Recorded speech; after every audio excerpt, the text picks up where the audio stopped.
नमस्कार विद्यार्थियों, आपके अपने YouTube चैनल आरपी कटारिया पर आपका हार्दिक अभिनंदन और स्वागत। आज मैं भी आपके बीच में हाजिर हूँ। प्रश्नावली जो 15.1 है उसके कुछ क्वेश्चंस हैं। प्रश्न संख्या 4 तक पिछली वीडियोज में हमारी बात हो गई है और यहाँ पर प्रश्न संख्या 5 से बात करने वाले हैं। चलिए, अभी तक जिन लोगों ने हमारे चैनल को सब्सक्राइब नहीं किया है वो चैनल को सब्सक्राइब कर दें, बेल आइकन वाली घंटी का बटन जरूर दबा दें ताकि आने वाले जो वीडियोज़ हैं उनका नोटिफिकेशन वो आप तक पहुंच पाए। वीडियो के लिए लाइक कमेंट जरूर कीजिएगा, जैसा भी आपको उचित लगे। अब हम बात करते हैं प्रश्न संख्या 5। यदि P ऑफ E बराबर 0.05 है, कोई घटना E है और उसके घटित होने की प्रायिकता अपने को ये दी गई, तो E नहीं की प्रायिकता, E नहीं का मतलब घटना E घटित नहीं होती है, उसकी प्रायिकता क्या है। बहुत ही सिंपल सी बात बता दूं कि जब आपको किसी घटना की प्रायिकता प्रश्न में पहले से दे दी जाए और किसी दूसरी घटना की प्रायिकता पूछी जाए तो वहां कौन सा सूत्र लगेगा, ये बात आप यहां ध्यान से समझ लीजिए। इसका जैसे अपन सॉल्यूशन लिखेंगे तो पहले तो ये समझेंगे कि अपने को दिया क्या गया है। P ऑफ E 0.05, ठीक है। और हमसे पूछा क्या गया है, प्रायिकता पूछी गई इसकी E नहीं की। तो यहां पर दो घटनाएं हैं, एक तो घटना E और एक E नहीं का मतलब घटना E घटित नहीं होती। उन दोनों की प्रायिकताओं में एक प्रायिकता अपने को दे दी, दूसरी प्रायिकता हमसे पूछ ली।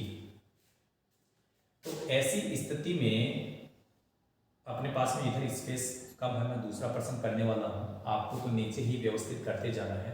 इस चीज को मैं इधर समझा देता हूं। जब दो प्रायिकताओं में से एक प्रायिकता दे दी जाए, दूसरी प्रायिकता पूछी जाए तो सूत्र अपने आप बनेगा, इन दोनों को जोड़ दो, P of E plus P of E नहीं, इन दोनों को जोड़ेंगे। और मैंने आपको पिछले वीडियो में बताया था, जोड़ने का मतलब होता है योग। और प्रायिकता के किसी भी प्रश्न में जब भी योग की बात हो जाए तो योग हमेशा होता है एक। क्या होता है भाई? एक। अब कोई समस्या नहीं है। इन दोनों में किसकी प्रायिकता आपके पास में है? P ऑफ E, ये रही, लिख दो 0.05। प्रायिकता हमें पूछी गई है E नहीं की, तो ये प्रायिकता हमारे पास में है नहीं, कोई बात नहीं, इसको ऐसा कैसा लिख दो। और यहाँ जो क्वांटिटी अपने पास है उसका उधर पक्षांतरण कर दो एक की तरफ। तो यहाँ हमें E नहीं की प्रायिकता निकालनी है, तो पहले से यहाँ इधर एक है और ये 0.05 है वो इधर चला जाएगा, घट जाएगा। समझ लो बात। घटाने की बात मैं जब तक कहूँ 10वीं क्लास के स्टूडेंट के विद्यार्थी हैं, घटाने में कोई प्रॉब्लम नहीं होनी चाहिए। लेकिन जहाँ तक मेरा अनुभव है, लगातार मैं 10-12 साल से क्लास 10th के लिए मैं काम कर रहा हूँ। वहाँ पर मैंने यही पाया है कि ये जो घटाने वाली बातें हैं यहाँ पर भी बहुत सारे विद्यार्थी गलती करते हैं। मैं चाहता हूँ कि वो विद्यार्थी गलती नहीं करें। उसके लिए देखो एक बात समझना, यहाँ 2 अंकों के बाद में पॉइंट लगा हुआ है, यहाँ पॉइंट है नहीं, तो हम क्या करेंगे, यहाँ पॉइंट लगा देंगे और पॉइंट के बाद में 2 शून्य लिख देंगे। क्यों? क्योंकि यहाँ 2 अंकों के बाद में पॉइंट है, तो इधर भी 2 अंकों के बाद में पॉइंट बना देंगे। समझ मेरी बात? अब इसको आप एक बार पॉइंट पे ध्यान मत देना, इसको 100 समझना। और 5 के पहले 0 है, इसका मतलब इसको अपन 5 ही मानेंगे। ये 100 है और ये 5 है। जब अपन दशमलव को ध्यान नहीं देंगे तो 100 में से 5 को घटाते हैं तो कितना आता है? 95। और अब अपना उत्तर आ गया। यहाँ पर भी 2 अंकों के बाद पॉइंट, यहाँ पर भी 2 अंकों के बाद पॉइंट, तो अपने उत्तर में भी 2 अंकों के बाद में पॉइंट आ जाएगा। पॉइंट से पहले हम 0 लिख देंगे, ये उत्तर हो जाएगा। विद्यार्थियों, यहाँ पर एक काम की बात आपको मैं बता दूं कि एग्जाम में इस टाइप का प्रश्न है वो अधिकांशतः पूछा जाता है। बहुत ही इंपॉर्टेंट आपका क्वेश्चन है ये। ऐसा प्रश्न 1-2 दफा एग्जाम में आया भी है। थोड़ा सा इसमें बदलाव करके दिया जा सकता है। जैसे यहां संख्या आपको दे रखी है 0.05, ये पॉइंटों में दे रखी है। जरूरी नहीं है कि वो संख्या अपने को पॉइंटों में दे। मान लो इसकी वैल्यू अपने को वो पॉइंटों में ना दे करके बटे में दे दे 1/4, तो कोई दिक्कत नहीं है, यही काम कर रहा है। तो इसकी जगह जब 1/4 हो जाएगा तो क्या होगा, देखो यहाँ बताओ, यहाँ तो हम 1/4 लिख देंगे और ये क्या हो जाएगा, P ऑफ E नहीं, और बराबर में तो एक ही रहेगा।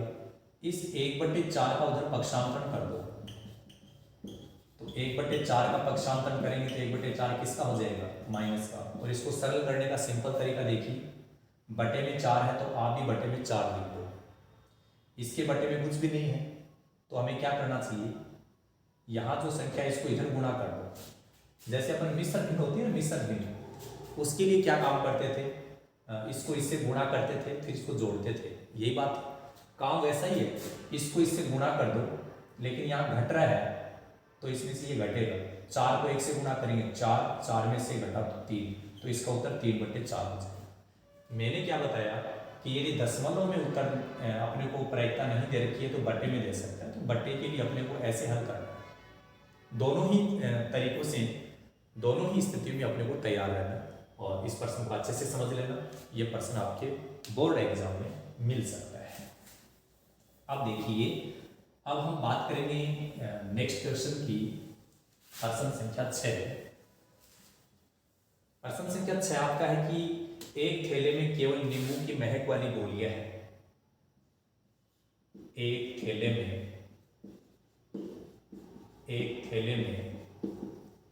केवल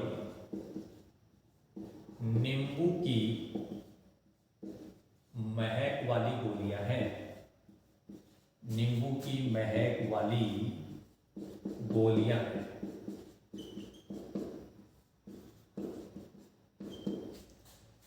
मालिनी बिना थैले में झांके, मालिनी बिना थैले में झांके, बिना थैले में झांके उसमें से एक गोली निकालती है, उसमें से एक गोली निकालती है। इसकी क्या प्रायिकता है कि वह निकाली गई गोली, इसकी क्या प्रायिकता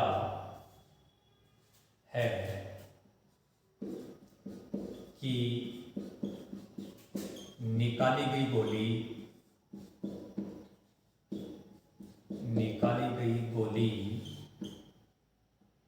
पॉइंट नंबर 1 संतरे की महक वाली है,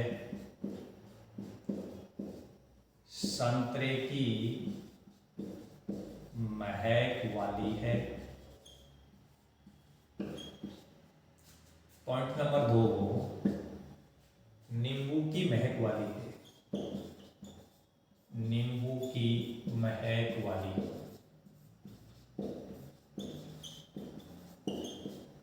ये आपका प्रश्न संख्या 6। एक बार थोड़ा समझते हैं। एक थैले में केवल नींबू की महक वाली गोलियां हैं। क्या पता चला कि एक थैला है, उसमें केवल और केवल नींबू की महक वाली गोलियां हैं। ऐसी ही गोलियां हैं जिसमें नींबू की महक आती है। समझ गए आप। मालिनी किसी का नाम है, बिना थैले में झांके, कि एक थैला, जो थैला था उस थैले में बिना देखे, झांके का मतलब देखना, उसमें से एक गोली निकालती है। ठीक है, इसकी क्या प्रायिकता है कि निकाली गई गोली क्या हो। पॉइंट नंबर 1 में बताया है संतरे की महक वाली है, पॉइंट नंबर 2 में बताया है नींबू की महक वाली है। पॉइंट नंबर 1 में हम ज्ञात करना चाहते हैं प्रायिकता। क्या ज्ञात करना चाहते हैं, प्रायिकता। तो आप चाहो तो हिंदी में ऐसे लिख दीजिए प्रायिकता, नहीं तो हम सीधा सीधा ऐसे लिख सकते हैं पी का मतलब ही प्रायिकता है। लेकिन प्रायिकता किसकी, संतरे की महक वाली, संतरे की महक वाली गोली। एक बात समझने की है कि उस थोड़ा सा विचार करो, थैले में गोलियां थी कैसी, नींबू की महक वाली। अब उसमें है ही नींबू की महक वाली, तो क्या उस थैले में से संतरे की महक वाली गोली निकल सकती है क्या? निकल सकती है? बिल्कुल नहीं, कभी नहीं। मान लीजिए अपने घर पे किसी बर्तन में हमने गेहूं डाल रखा है, तो क्या वहां बाजरा निकल सकता है गेहूं में से? संभव ही नहीं है। गेहूं है तो गेहूं ही निकलेगा ना। नींबू की महक वाली गोलियां यदि है तो नींबू की महक वाली गोलियां ही निकलेंगी, संतरे की महक वाली गोली नहीं निकलेगी। ऐसा संभव है या नहीं? ऐसा संभव नहीं है। तो यदि किसी घटना के लिए संभव नहीं है तो वह अनिश्चित घटना है, असंभव घटना है, और उसकी प्रायिकता हमेशा जीरो होती है। ना कोई सूत्र, बिना सूत्र आ गया उत्तर। इसके लिए आपको हमारे इससे पहले के जितने भी वीडियोज हैं उनको आप स्टार्ट से लेकर के एंड तक जरूर देखिएगा। इनका उत्तर आपको मुझे बताने की जरूरत नहीं होगी। यदि वो आप देख चुके होंगे तो इसका रिजल्ट ऑटोमेटिक बताओगे। नींबू की महक वाली गोलियां हैं तो वहां संतरे की महक वाली गोलियां नहीं निकलेंगी, ये असंभव है। असंभव घटना की प्रायिकता हमेशा जीरो होती है, कोई सूत्र लगाने की आवश्यकता नहीं है। पॉइंट नंबर 2 में नींबू की महक वाली गोली, नींबू की महक वाली गोली, ठीक, आपके थैले में गोलियां थी कैसी? नींबू की महक वाली। और गोली निकालने के लिए जो बोला गया वो गोली है कैसी? वो भी नींबू की महक वाली। थैले में थी भी नींबू की महक वाली गोलियां, और जो निकाली गई गोली है वो भी कैसी है? नींबू की महक वाली गोली। तो ऐसा संभव है या नहीं है?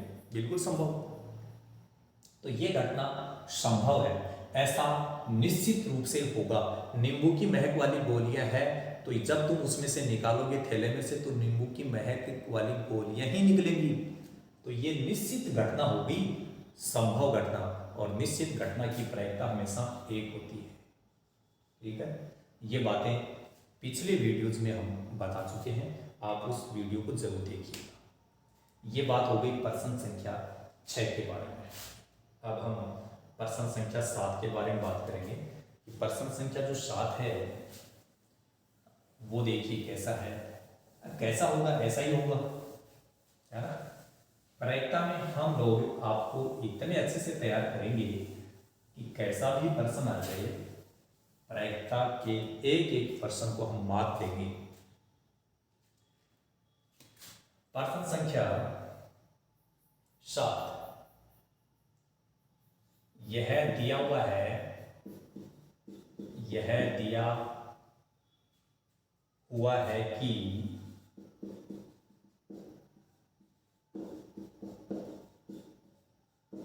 तीन विद्यार्थियों के एक समूह में से 3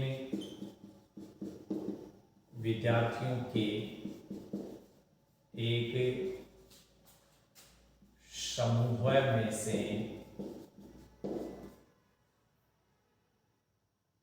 2 विद्यार्थियों के जन्मदिन एक ही दिन न होने की प्रायिकता। 2 विद्यार्थियों के जन्मदिन एक ही दिन न होने की प्रायिकता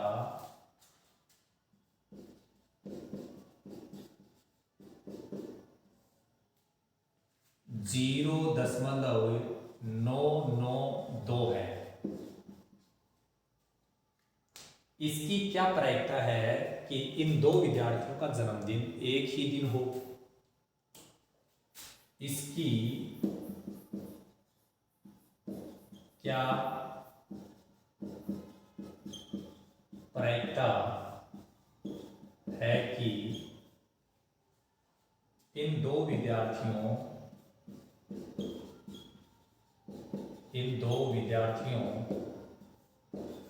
के जन्मदिन एक ही दिन हो,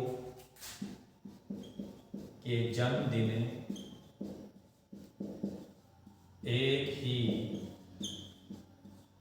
दिन हो। प्रश्न को समझना अच्छे से। उत्तर तो दो ही लाइनों में आ जाएगा। यह दिया हुआ है, दिया हुआ है का मतलब हमें समझा रहा है कि 3 विद्यार्थियों के एक समूह में से 2 विद्यार्थियों के जन्मदिन एक ही दिन न होने की प्रायिकता 0.992 है। इसकी क्या प्रायिकता है कि इन दोनों विद्यार्थियों के जन्मदिन एक ही दिन हो? ज़्यादा गंभीरता से सोचने की बात है। 3 विद्यार्थी की 2 विद्यार्थी, इससे कोई फर्क नहीं पड़ेगा, चाहे वो 3 बोले, चाहे 5 बोले, चाहे 10, इससे कोई फर्क नहीं पड़ रहा है। समझना ये है कि आपको कहीं ना कहीं प्रायिकता दी गई है। देखिए ये रही प्रायिकता, है ना। तो आप पहले ये समझो कि जो प्रायिकता आपको दी गई है वो प्रायिकता है किसकी। तो ये हम आपको लिख करके बता दूं, ये हम जैसे इसका सॉल्यूशन लिख रहे हैं, हम प्रायिकता लिख रहे हैं। ये प्रायिकता आपको दी गई है किसकी, यहाँ देखो, जन्मदिन एक ही दिन न होने की। तो ये यहां से लिख दो, जन्मदिन एक ही दिन न होना, इसकी प्रायिकता दी गई है 0.992। क्या कोई विद्यार्थी इस बात को समझ नहीं रहा है? प्रत्येक विद्यार्थी समझ सकता है इस बात को। तो अब कोई सोच रहा है ये 3 और 2 क्यों दिया है? ये प्रश्न की भाषा बनाने के लिए। इस 3-2 से कोई मतलब नहीं है प्रायिकता में। हमें तो समझना ये है कि प्रायिकता तुम्हें दी गई है, क्या दी गई है, किसकी प्रायिकता दी गई है। यहाँ देख लो, जन्मदिन एक ही दिन न होने की, ठीक है। अब ये बता दो प्रायिकता पूछी किसकी गई है। देखो यहाँ इसकी क्या प्रायिकता है कि इन 2 विद्यार्थियों के जन्मदिन एक ही दिन हो। किसकी प्रायिकता पूछी गई है? जन्मदिन एक ही दिन हो। तो यहाँ लिख दो, जन्मदिन एक ही दिन हो, इसकी प्रायिकता पूछी गई है। और मैं आपको प्रश्न संख्या 5 में मैंने बताया था कि यदि आपके प्रश्न में किसी एक घटना की प्रायिकता दे दी जाए और दूसरी घटना की प्रायिकता पूछ ली जाए तो कौन सा लगेगा सूत्र, यहीं पे छुपा हुआ है। सूत्र कहीं से याद करने की जरूरत नहीं है, यहीं छुपा हुआ है। कब? जब प्रश्न में एक प्रायिकता दे दी जाए और किसी दूसरी घटना की प्रायिकता पूछ ली जाए तो आपको क्या करना है, ये जो दोनों नाम यहां पर लिख रहे हैं, जो प्रायिकता आप यहां देख रहे हैं, उनको दोनों को जोड़ दो। जन्मदिन एक ही दिन न होना, इसकी प्रायिकता प्लस जोड़ना है और जिसकी प्रायिकता पूछी गई है। जन्मदिन एक ही दिन हो, और हम जानते हैं कि प्रायिकताओं का योग है। प्लस का मतलब क्या होता है भाई? योग होता है। योग हमेशा एक होता है। तो अब लिख दो, अतः है प्रायिकता किसकी पूछी गई है। देखो ये प्रायिकता तो आपको दी गई है, न होना, इसकी प्रायिकता ये रही। कितनी प्रायिकता है? 0.992। अच्छा, प्रायिकता पूछी किसकी गई है? ये रही, जन्मदिन एक ही दिन हो, इसकी प्रायिकता पूछी गई है। कोई बात नहीं, यहां पर तो 0.992 आ रहा है, इसका उधर पक्षांतरण कर दो एक की तरफ, इसकी प्रायिकता आ जाएगी। तो लास्ट में लिख दो P of E बराबर P of E, जन्मदिन एक ही दिन हो, इसकी प्रायिकता क्या होगी? 1 माइनस, यहाँ पर थोड़ा सा मैंने गैप दे दिया है, क्यों दिया बता दूंगा। माइनस क्या है? इस संख्या को उधर लेके जाएंगे तो ये संख्या माइनस की हो जाएगी, 0.992। मैंने पहले भी बताया था, घटाने में कुछ विद्यार्थियों को प्रॉब्लम होती है, तो हम क्या करेंगे, इधर पॉइंट आ रहा है तो आप पहले इसमें पॉइंट लगा दो, पॉइंट के बाद में से 3 अंक आ रहे हैं तो तुम 3 शून्य लगा दो। अब क्या समझना है, इसको आप पॉइंट को ध्यान में नहीं रखना। पॉइंट को यदि ध्यान में नहीं रखेंगे तो ये कितना माना जाएगा भाई? पॉइंट को अपन ध्यान नहीं दें तो ये 1000 माना जाएगा, और यहाँ पॉइंट को अपन ध्यान नहीं रखें तो ये 992 माना जाएगा। अब तो सिंपल काम है, 1000 में से यदि 992 को घटा दिया जाए तो कितना बचता है? 8। यहाँ 3 अंकों के बाद में पॉइंट है, यहाँ 3 अंकों के बाद पॉइंट है, तो आपके उत्तर में भी 3 अंकों के बाद पॉइंट आएगा। तो 3 अंक तो है ही नहीं भाई, कैसे बनाए? ये लो, इधर पीछे की तरफ 2 आगे मत लगा देना, इधर 2 शून्य लगा दो, तो अब 3 अंक हो जाएंगे, 1 2 3, अब लगा दो दशमलव। तो आपके उत्तर में भी 3 अंकों के बाद में पॉइंट होगा, क्योंकि पर्सन में 3 अंकों के बाद में पॉइंट था, तो उत्तर में भी 3 अंकों के बाद में पॉइंट आएगा। तो ये हुआ आपका प्रश्न संख्या 7 सॉरी। अब हम प्रश्न संख्या 8 की बात करेंगे कि प्रश्न संख्या जो 8 है उसमें क्या बताया गया है? जिसने भी प्रश्न को समझा उसको प्रायिकता अपने आप समझ में आ गई। प्रायिकता थोड़ी आसान है। हाँ चलिए, प्रश्न संख्या 8, प्रश्न संख्या 8 की जो मैं बात कर रहा हूँ, इस टाइप का प्रश्न है वो कई बार बोर्ड एग्जाम में आता है, आ भी चुका है। बहुत ही आसान है लेकिन इम्पोर्टेंट है, इसलिए ध्यान रखना। एक थैले में 3 लाल और 5 काली गेंदें हैं। एक थैले में 3 लाल और 5 काली गेंदें है। इस थैले में से एक गेंद यादृच्छिक निकाली जाती है।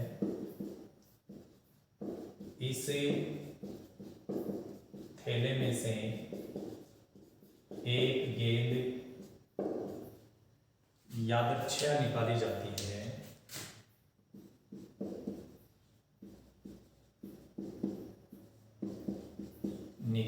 जाती है।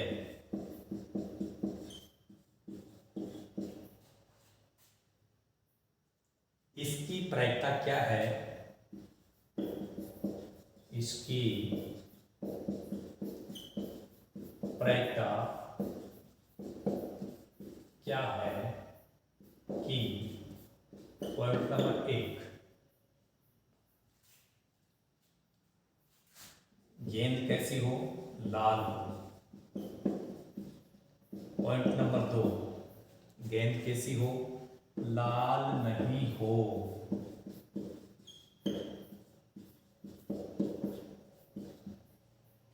इस प्रश्न में क्या समझना है वो समझ लो। एक थैले में 3 लाल और 5 काली गेंद है। पहले सेंटेंस से ये पता चला कि कौन सी गेंद कितनी है, सबको पता चल गया। लाल 3 है, काली गेंद 5 है। और यही महत्वपूर्ण बात है। इस थैले में से एक गेंद यादृच्छिक निकाली जाती है। यादृच्छिक का मतलब है बिना उस थैले के अंदर झांके या बिना देखे, इससे कोई फर्क नहीं पड़ेगा।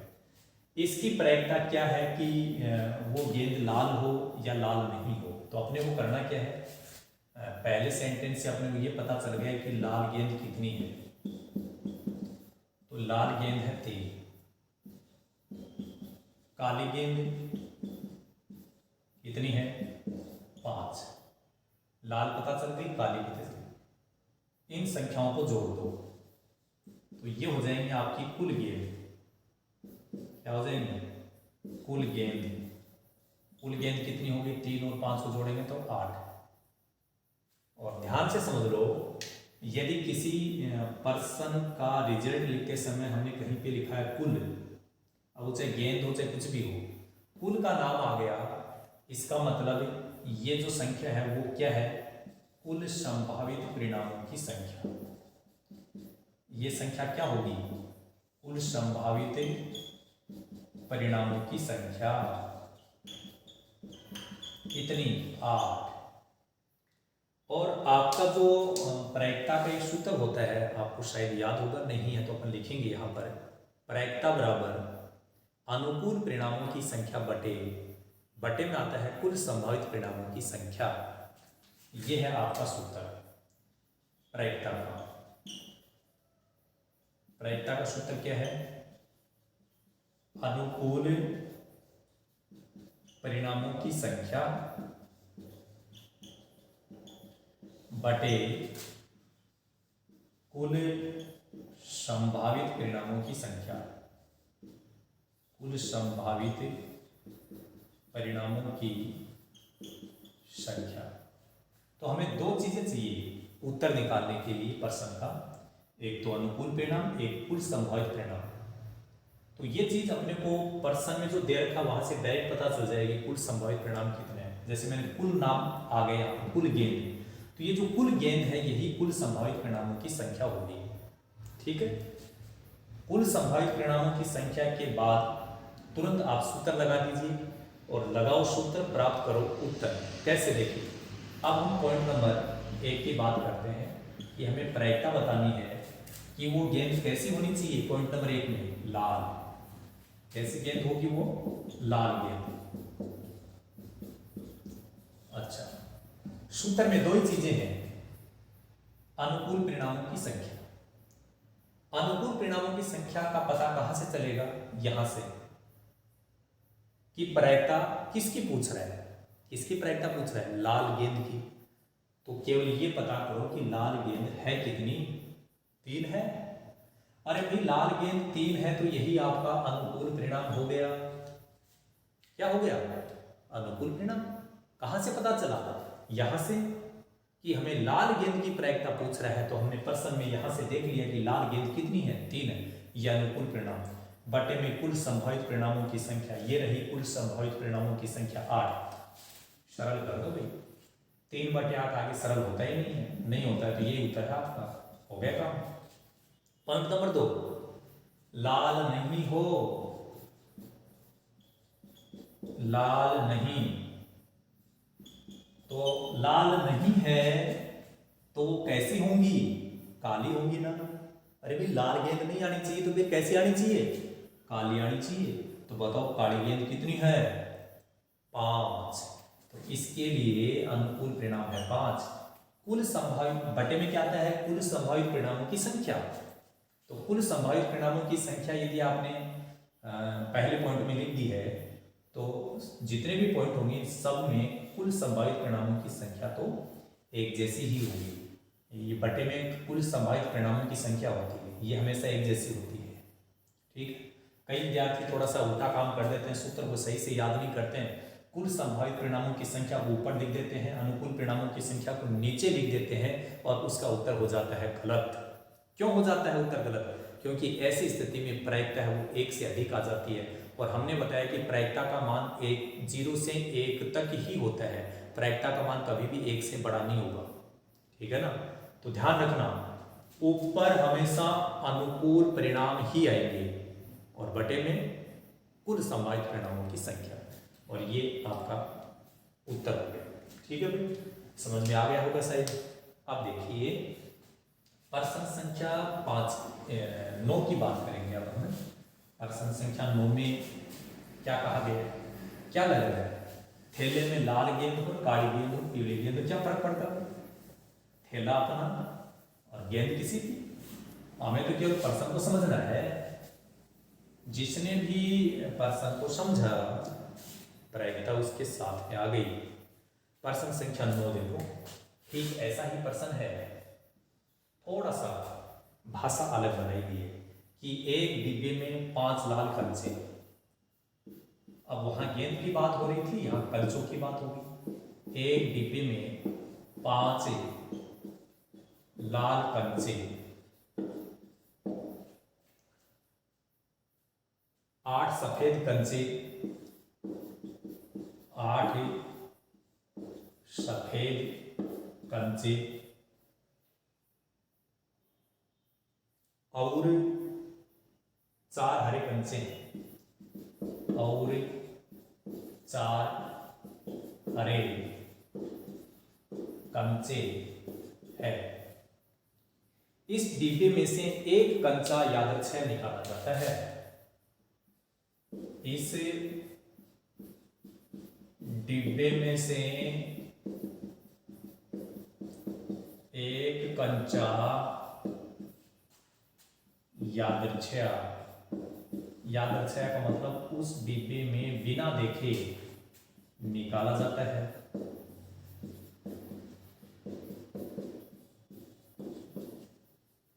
ठीक है, आगे है कि इसकी क्या क्या प्रायिकता है कि निकाला गया कंचा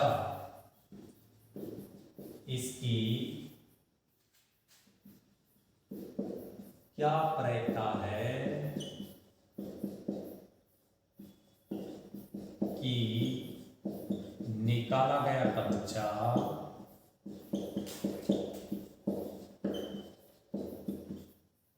पॉइंट नंबर 1 लाल है, पॉइंट नंबर 2 सफेद है,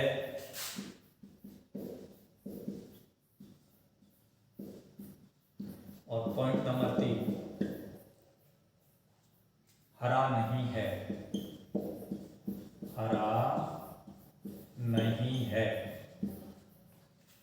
ये चलिए इसके उत्तर की बात करते हैं। प्रश्न को समझो। एक डिब्बे में 5 लाल कंचे, अब की बार थैले की जगह डिब्बा आ गया। क्या आ गया भाई? डिब्बा। कोई बात नहीं, डिब्बा, थैला, बक्सा, कुछ भी हो। 5 लाल कंचे, 8 सफेद कंचे, 4 हरे कंचे। क्या प्यारे विद्यार्थियों, आपको पहले सेंटेंस से ये पता चल गया कि कौन से कंचे कितने हैं? यही तो समझना है। ये अपन यहाँ उत्तर में लिखेंगे। इस डिब्बे में से एक कंचा यादृच्छिक निकाला जाता है। इसकी क्या प्रायिकता है कि निकाला गया कंचा लाल है? 3 पॉइंट्स पे रखें। पॉइंट नंबर 2 सफेद है, पॉइंट नंबर 3 हरा नहीं। कोई चिंता की बात नहीं है। सबसे पहले आप पहले सेंटेंस से देख करके ये बता दो कि लाल कंचे कितने हैं? 5। ये बता रहे थे 5 लाल कंचे। सफेद कंचे कितने हैं? 8। सफेद कंचे कितने हैं भाई? 8। इसके बाद में हरे कंचे, हरे कंचे कितने बता रखे हैं? 4। इन सब को जोड़ दो। 5 और 8 13 और 4 17। तो ये 17 क्या चीज है? कुल कंचे। 17 क्या पता चल गया अपने को? कुल कंचे। और ध्यान देना, कुल का नाम आ गया, इसका मतलब है कुल संभावित परिणामों की संख्या। फिर समझ लो, इस लाइन के तुरंत बाद में माइंड की खिड़की को खुला रखना, नहीं तो कुछ और आ जाएगा। कुल कंचे का मतलब है कुल संभावित परिणामों की संख्या। तो यहां लिखेंगे कुल संभावित परिणामों की संख्या। कुल संभावित परिणामों की संख्या। जो कुल कंचे हमने यहां पता किए 17 कैसे आया था, इनको जोड़ने पर, तो यही आपके कुल संभावित परिणाम है 17। अब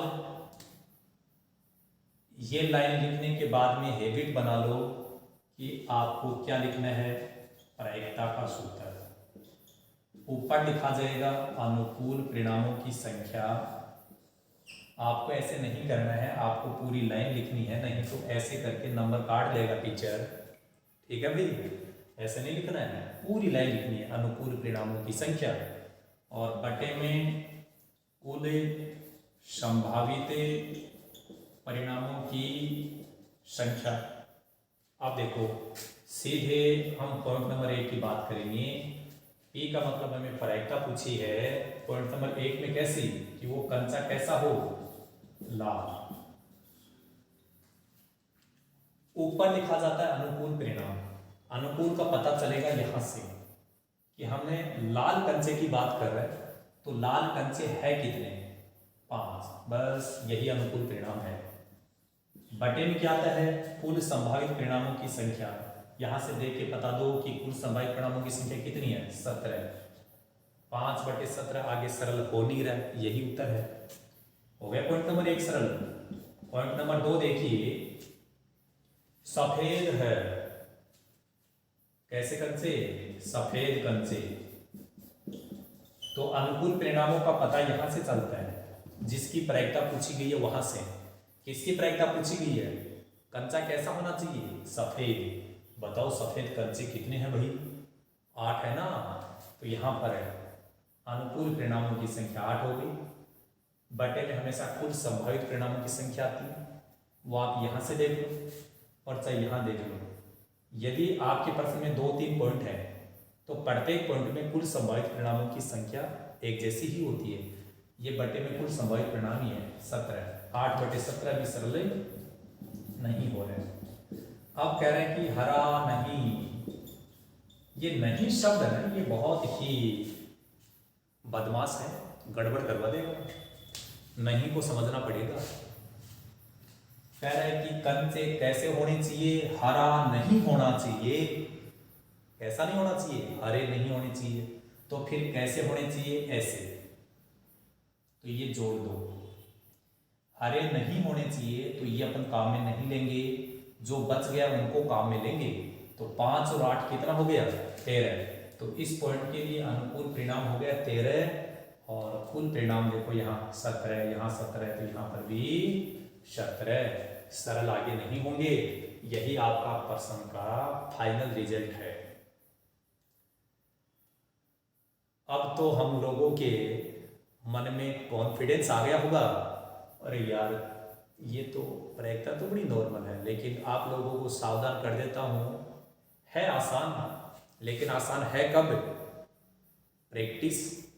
नंबर 2, अपने आप को थोड़ा आराम से काम करना है और कॉन्फिडेंट नहीं होना है। नहीं तो क्या है, ये प्रश्न आसान होने की वजह से हम और कॉन्फिडेंट हो जाते हैं, अरे कर देंगे प्रायिकता, और फिर जल्दबाजी की वजह से गलत हो जाता है।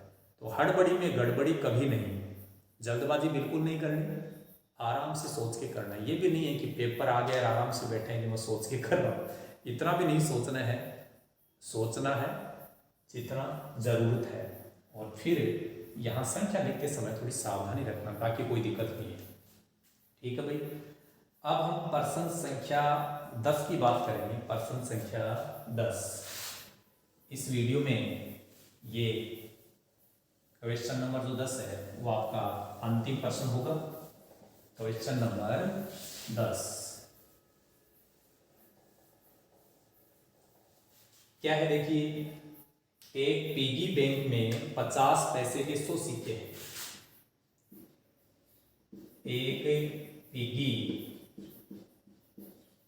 बैंक, पिगी का मतलब होता है गुल्लक। जो घरों में कुछ लोगों को छोटी छोटी बचत करने की आदत होती है, तो गुल्लक बना के रखते हैं, जिसमें छोटे जो कॉइन्स वगैरह होते हैं, 1 रुपये का सिक्का, 2 रुपये का, 5 रुपये का, 10 रुपये का, या हो सकता है कोई छोटा नोट भी हो, बड़ा नोट भी हो, वो उसमें डालते रहते हैं, धीरे धीरे वो इकट्ठे हो जाते हैं, वो गुल्लक है। तो ये है पिगी बैंक। गुल्लक का मतलब पिगी बैंक, पिगी बैंक का मतलब गुल्लक में 50 पैसे के 100 सिक्के हैं। 50 पैसे के 100 सिक्के हैं। कितने, 100। 1 रुपए के 50 सिक्के हैं। ऐसे बता रखा है कि 1 रुपए है, उसके 50 सिक्के हैं। 50 सिक्के है। 2 रुपए के 20 सिक्के हैं। 2 रुपए के 20 सिक्के हैं। 5 रुपए के 10 सिक्के हैं। 5 रुपए के 10 सिक्के हैं।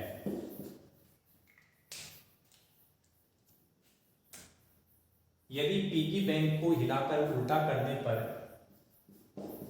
यदि पिगी बैंक को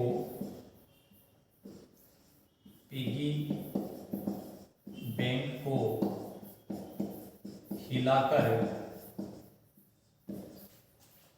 उल्टा करने पर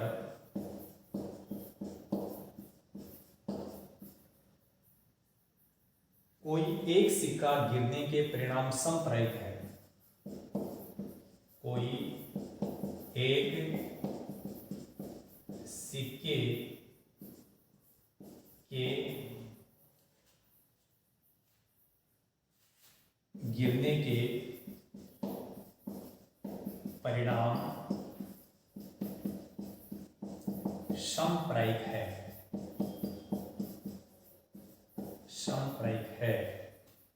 तो इसकी क्या प्रायिकता है कि वह गिरा हुआ सिक्का, तो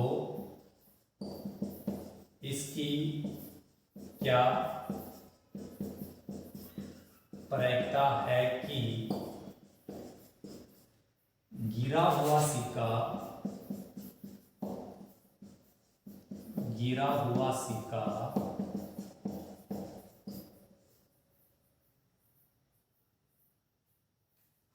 पॉइंट फर्स्ट में 50 पैसे का है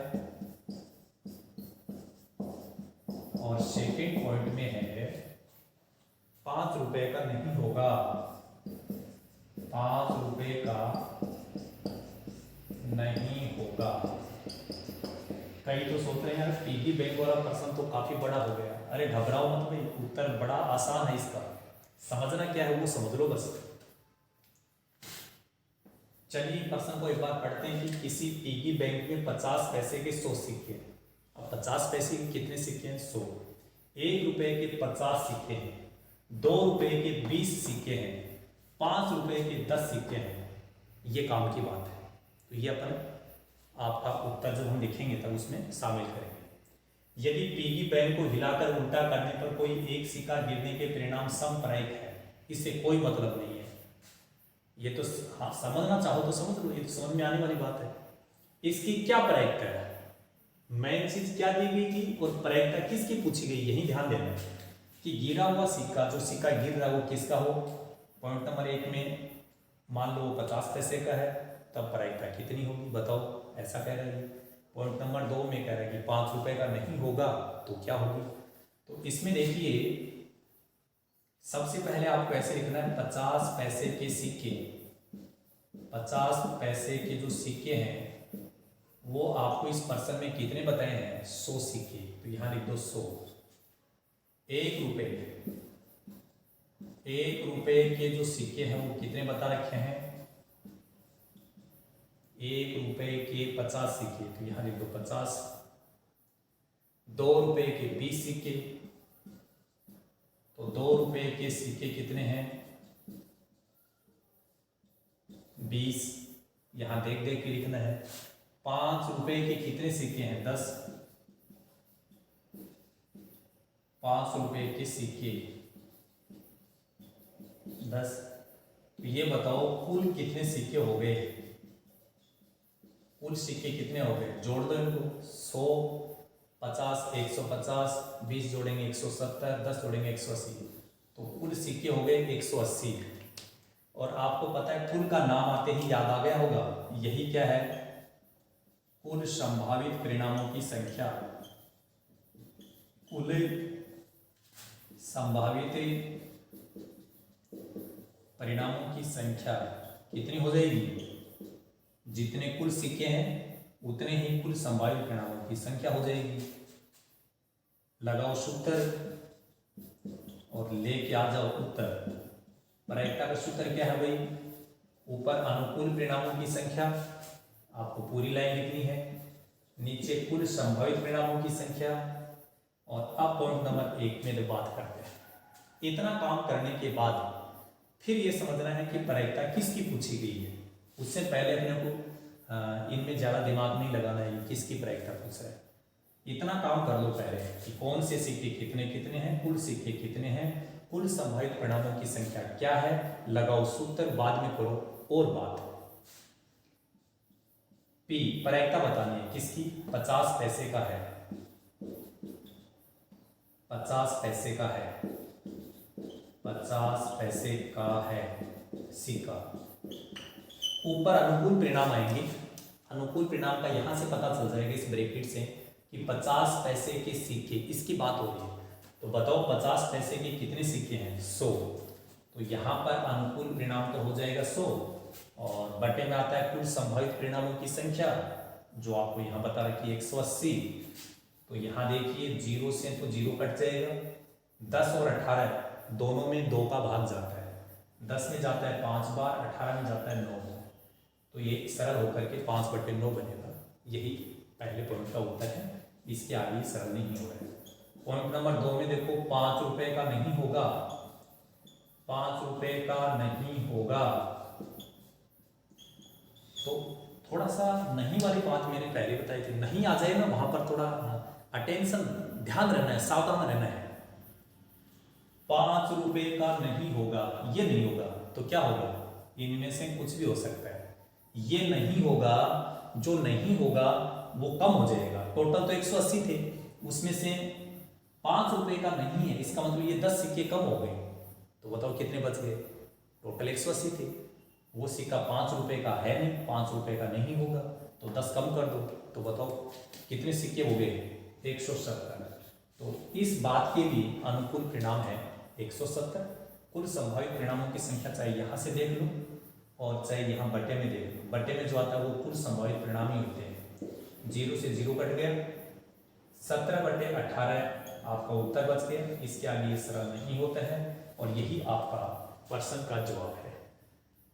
आप विद्यार्थियों को मैं एक बात बता दूं, जैसा मैं कहीं कहीं पे देख रहा हूं कि जब बच्चों की नोटबुक वगैरह जांच की जाती है तो कुछ विद्यार्थी क्या होते हैं कि प्रश्न को कंप्लीटली लिख रहे हैं, फिर उसके बाद में उसका उत्तर लिख रहे हैं।